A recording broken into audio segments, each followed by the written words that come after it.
Arrow Video have an online channel that can be accessed through Amazon. If you sign up, you get 1 week for free, and after that, you have to pay £5 a month. I decided to do the 1 week free because there was just a handful of movies I was interested in. A large part of the Arrow catalogue is of no interest to me. I have absolute no interest whatsoever in Italian slasher movies. I believe they call them giallo movies. And I have no interest in Japanese Yakuza movies. I have no interest in Japanese monster movies.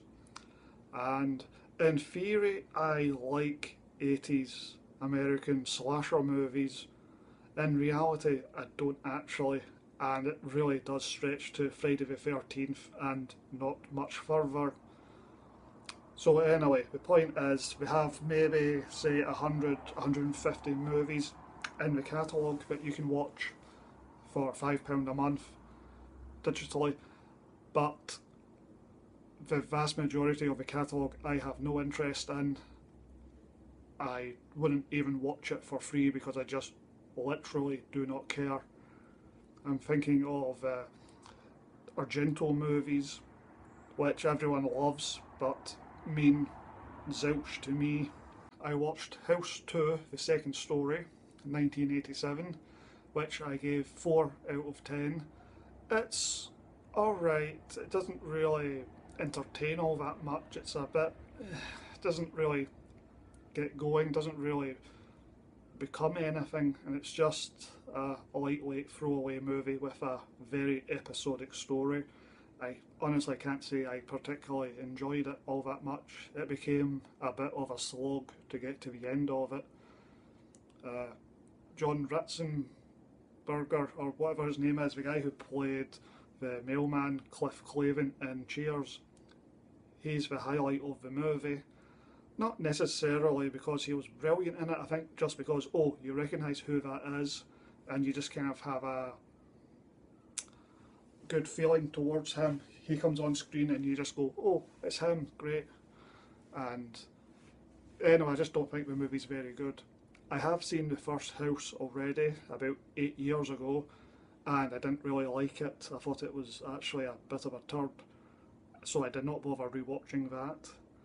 I tried to watch House 3 twice, I tried, and I just can't get on with it. It's just, something about it just doesn't interest me, it just bores me.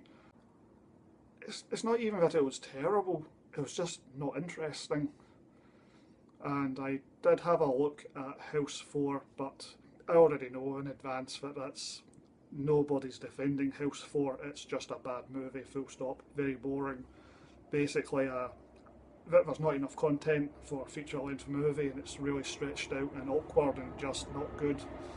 It's worth pointing out that Arrow has a bunch of extras, extra documentaries. There was a Donnie Darko feature-length documentary, which was really good. There was a Hells Have Eyes 2 documentary, which was mildly interesting. And the House movies, all 4 of them have documentaries. The first 2 documentaries are close to an hour long. No, I think the first one is over an hour, and the second one's just under an hour, and they're quite interesting. The third movie is just about special effects and not about the actual making of the movie beyond special effects, and it's maybe only 20 odd minutes, and the fourth one gets like a near half-hour documentary, and it was quite interesting. Usually bad, terrible movies have interesting documentaries because people are trying to go, well, it was terrible because of this and this, no money, people were making it for cynical reasons, etc. So anyway, that's House 2. I didn't really like it. I didn't dislike it, I didn't think it was bad, but I can't honestly say I enjoyed it. It was suffered more than enjoyed, at least certainly towards the end, and it's just an unremarkable movie. I watched The Zero Boys, which I give 6 out of 10. I like it. If Steven Spielberg in the 80s had decided, I'm going to make a slasher movie, I think this is what he would have made. It has that ambling vibe. That it's just, yeah. I mean, it's a slasher movie with the victims have machine guns. I mean, it's just a bit weird. It's slightly odd. It's cheesy. It's not very violent. There's a low body count. There's not a lot of blood and guts. It's quite restrained. Seriously, if Steven Spielberg made a slasher movie in the 80s, it would be similar to this. I really do think so. I quite like the movie. It's not great. It's got an abrupt ending, which is slightly annoying, but it's better made, better written, better acted, and generally holds together as a proper dramatic movie, much better than the average so-called slasher movie. I don't even know if I would class it as a slasher necessarily. It's definitely the right genre, but it's slasher-ish rather than actually full-on slasher. But it's from 1986 and it's very of its time, which that time capsule element is actually quite attractive, I think, for a lot of people.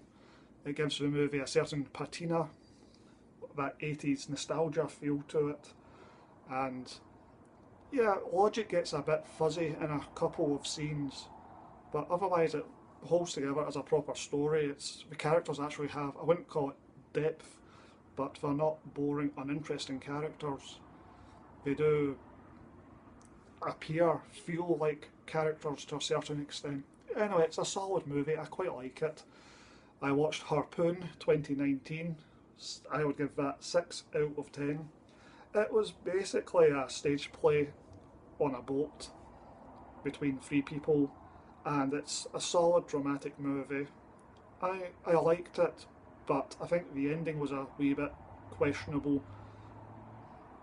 There is a character revelation which is very, I don't buy it. It's contrived, it's unrealistic. What this person did is hard to believe in. It's just a step too far, and I just didn't buy it. So the movie is undermined a wee bit by that. It's solid, it's fine, it's dandy, it's well worth a watch, but it's not anything special. But it's well acted, it's fairly well written, it's pretty decent actually. Then I watched Black Rainbow 1990, which is a movie by Mike Hodges, who directed Croupier with Clive Owen and Get Carter with Michael Caine. I liked Black Rainbow actually quite a lot. I would give it 7 out of 10. It's pretty cliched as a story. It's just a standard psychic story. The woman, she's psychic and she sees murders that are going to, well, deaths that are going to happen, and there's a journalist involved, and it goes nowhere new. Nothing of it is overly original, but it's very reminiscent, I think, of a movie, I think it's called Fear, from possibly the same year, 1990. It's unoriginal for the most part, but I think it's quite interesting. It's quite atmospheric. It's quite gritty looking. Maybe it's just a film stock or the locations they filmed in, but it's not a pretty looking movie. Like, it's a deliberate grunginess to it, and again, quite 80s. And it's, as I said, atmospheric. I think the story is quite interesting. It held the attention very much and was enjoyable and generally just interesting and satisfying, I think, for the most part. Yeah, I liked it. I would recommend seeing Black Rainbow. It's made by Goldcrest, who made prestigious Oscar-winning movies, British movies in the 80s. And you kind of, I mean, my assumption is that this movie was just sitting on the shelf for years, so it's probably older than 1990. It just has that kind of feel of a movie where the money people saw the final results and went, ah, this is a commercial dead end. There is just no way we can make our money back on this. I don't know, this is irrelevant. I watched a documentary called That guy Dick Miller from 2015. It was an unremarkable 6 out of 10 documentary about the character actor who's done a bunch of Roger Corman and Joe Dante movies. He's been in maybe, 200 movies, just someone who pops up in small roles all the time. And it's an unrevealing, unremarkable documentary that doesn't dig deep into the subject. There's really not much to say beyond, hey, this guy was a likeable person and he was in Hollywood and he popped up in stacks of movies. There's no real revelations, there's no depth to it. It is what it is. The next movie I watched was Colobos 1999, and I would give this 3 out of 10. This movie was annoying because it starts quite strong, it's quite well acted and quite well written. The setup is fairly compelling. I was expecting it to be a German movie, to be honest, or at least a foreign language one, so I was surprised when it turned out it was American. But once the setup's finished and then the action starts and it becomes, a proper horror movie, the movie just completely falls apart. I really, the start's very respectable. It suggests, oh, something intelligent and worthwhile is going to happen. Then it turns into an incoherent horror movie of just random scenes, and it's badly filmed. The editing is crude, the special effects are poor, and just general physical logic of where people are physically in rooms and how things are set up, the movie makes no real sense. Logic just goes out the window, and then it has a twist ending which I don't think actually works. Like, logically it makes bugger all sense. So if geez, such and such, then how did such and such happen? Like, the events can't have happened unless none of this stuff physically happened, and a bunch of this stuff is just purely something that didn't happen in the actual physical world, and certain people perhaps never even existed. And I don't know. I'm not going to go into spoilers, but in my opinion, my understanding of the ending was that it was illogical. It literally, the revelation at the end couldn't really have happened. The stuff that happened before it can't actually have happened. It was just the logic, the puzzle parts don't fit together at all. Maybe I misunderstood it. I didn't understand the ending or something. But anyway, I thought the movie became very silly, very stupid, and betrayed its opening, which was actually quite smart and respectable, and it just descended into a goofy, silly, badly made horror movie, and was an incoherent mess in the end.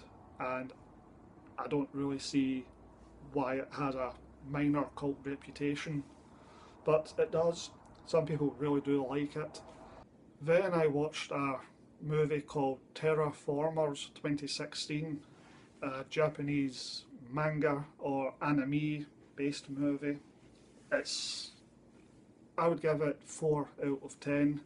It's a big budget action movie with people going to Mars to fight cockroaches that were sent 500 years before to terraform the planet, and of course evolution and mutation turns the cockroaches into giant man-sized monsters, and they go to the planet, and it turns out they have been genetically modified.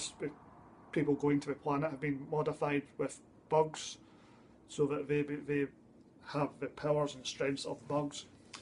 Anyway, this is a very silly movie, like one of the silliest things I've ever seen.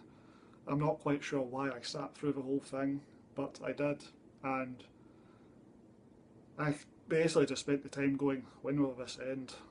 Anyway, I sat through it. It was not bad, it was not good, it was just kind of below average. Big budget, I mean, money was spent on it. There's lots of special effects, lots of CGI. If you have a tolerance for really silly stuff, then yeah, you're going to get something out of this movie. I got nothing out of it. It was just a waste of my time. I I don't regret watching it, but yeah, it's a head scratcher actually. A strange, peculiar movie, and yeah, I wouldn't recommend it, but whatever. Uh, Horror Express 1974, I would give 6 out of 10. It was better than I expected, and I actually enjoyed it quite a bit. It was more creative than expected. There was more plot, and there was a sci-fi element that was unexpected. I enjoyed it, but it did descend into a bit of a slasher movie. This is 1974, before slasher movies were a thing, but it turns into really a series of murder scenes, and all the murders are done the same way. There's no variety in how the murders are done because the creature murders in a very specific way. So so it's basically like maybe 5 murder scenes in a row of the exact same murder technique with very little plot. So it just turns into an unremarkable slasher movie. And then I think towards the end it really does run out of ideas, and it just plods along towards a climax. Telly Savalas turns up and he tries to chew the scenery. In my opinion, the scenery eats him.